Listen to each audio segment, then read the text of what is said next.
नमस्कार, मी निशा. मला एक सांगा, तुमच्या आयुष्यातली सगळ्यात महत्वाची व्यक्ती कोण आहे? आता तुम्हाला तुमचे आई वडील, बायको, मुलं, नवरा, मित्र किंवा इतर नातेवाईक आठवले असतील. पण एका महत्वाच्या व्यक्तीला तुम्ही विसरताय. ते म्हणजे तुम्ही स्वतः. तुमच्या आयुष्यातली सगळ्यात महत्वाची व्यक्ती आहे तुम्ही स्वतः. आपण एखाद्याला आय लव्ह यू, माझं तुझ्यावर प्रेम आहे, असं कितीतरी वेळा सांगतो. किंवा बऱ्याच जणांना आपण आज तू छान दिसतेस, तुझा आवाज किती छान आहे, डान्स छान करतेस, अशा वेगवेगळ्या कॉम्प्लिमेंट्स देत असतो. पण कधी स्वतःला आरशात बघून असं म्हटलंयत का, माझं स्वतःवर प्रेम आहे, आज मी छान दिसत आहे, मला माझं अस्तित्व आवडतंय, असं म्हटलंय का कधी? आता तुम्ही म्हणाल, निशा मला तर नाही आठवत मी असं काही केलेलं. आणि तू म्हणते स्वतःवर प्रेम करायचं म्हणजे नक्की काय करायचं? तर बरेच लोक स्वतःसोबत अस्वस्थ असतात.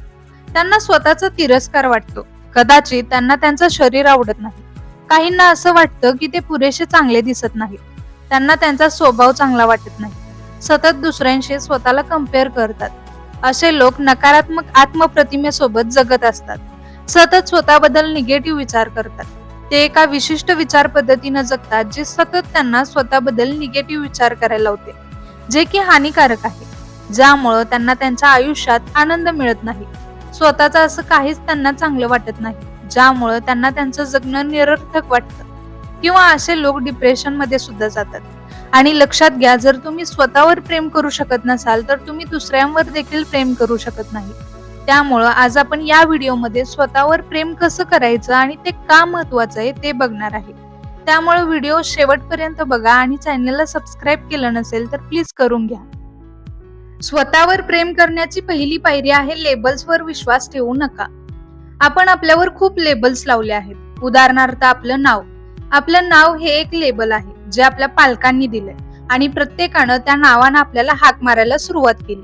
त्यामुळे ते नाव आपली ओळख बनले. त्याचप्रमाणे आपण स्वतःही स्वतःवर काही लेबल्स लावले, जसं की आपल्या चुका, असमर्थता, कमकुवतपणा, अपूर्णता यांचे देखील लेबल्स आपण स्वतःला लावले, ज्यामुळे ते आपलं व्यक्तिमत्व बनतं. मी स्पष्ट करून सांगते, एक उदाहरण बघा. काही लोक स्वतःबद्दल सांगतात, मी चिडका व्यक्ती आहे किंवा मी इमोशनल आहे, मी आळशी आहे, मला अमुक आवडत नाही, तमुक आवडत नाही, माझे मित्र नाहीत, मी जरा माणूसघाणी आहे, माझं असं माझं तसं, अशा अनेक आपण स्वतःवर लेबल्स लावतो. पण लक्षात घ्या, आपण जर स्वतःवर असे निगेटिव्ह लेबल्स लावले तर आपल्या आत्मविश्वासाला आणि आत्ममूल्यांना ठेस पोचते.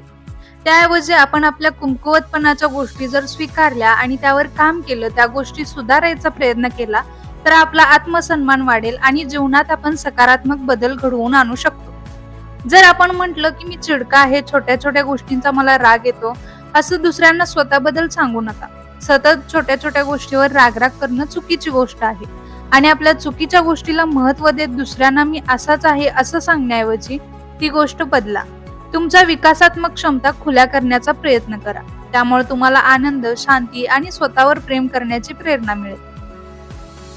स्वतःवर प्रेम करण्याची दुसरी पायरी आहे चुका स्वीकारायला शिका. जगात अशी कोणतीच व्यक्ती नाही जी परफेक्ट आहे. त्यांनी चुका केल्याच नाहीत. प्रत्येक जण चुकतो. बऱ्याचदा आपल्याकडून अजाणतेपणी काही चुका होतात, तर त्या चुका स्वीकारा आणि त्यातून काहीतरी शिका.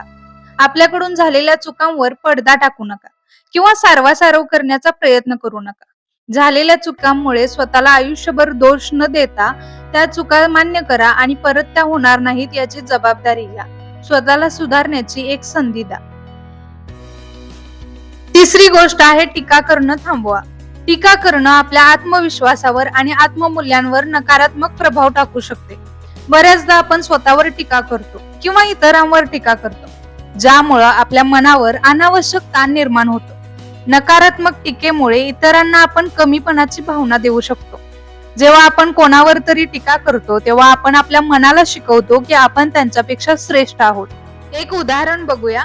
जर आपण कोणाच्या कपड्यांवर टीका केली की तुझं ड्रेसिंग सेन्स बदल, कलर कॉम्बिनेशन कसं घातलंयस, त्याच्या दृष्टीने ते चांगलं असेल देखील, पण आपल्याला ते आवडलं नाही म्हणून आपण त्याच्यावर टीका केली, किंवा अजून कोणत्या तरी गोष्टीवरून आपण टीका केल्या. आपण स्वतःसाठी एक आदर्श किंवा परिपूर्णतेची पातळी ठरवतो, पण दरवेळी आपण त्या पातळीवर खरे उतरू शकतो का?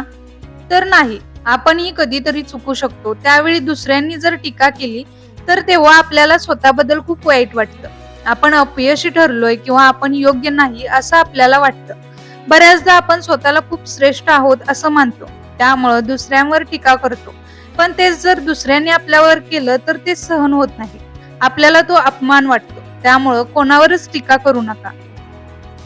स्वतःवर प्रेम करण्याची चौथी पायरी आहे अपूर्णता सुंदर आहे यावर विश्वास ठेवा.